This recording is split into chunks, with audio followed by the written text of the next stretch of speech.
สวัสดีค่ะวันนี้เราก็จะมาถ่ายคลิปอีกแล้วนะคะในรายการผักบุ้งน่ารักค่ะเราจะมาถ่ายคลิปกินหมากฝรั่งค่ะตอนนี้เราก็จะเริ่มกินเลยนะคะ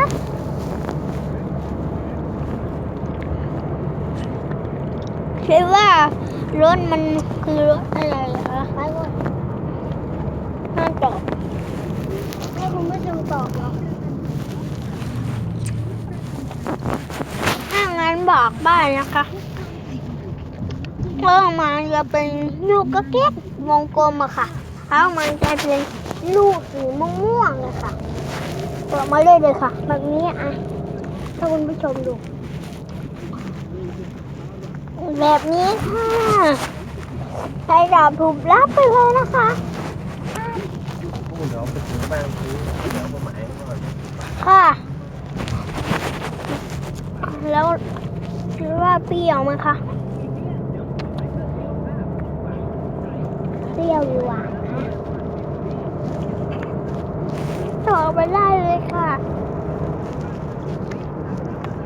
เธอตอบเปรี้ยวค่ะถูกต้องค่ะพับไปเลยค่ะหวาน10 คะแนนหวานดี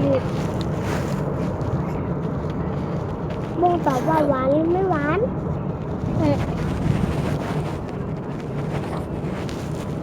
แล้วหลับคลิปนี้ขอ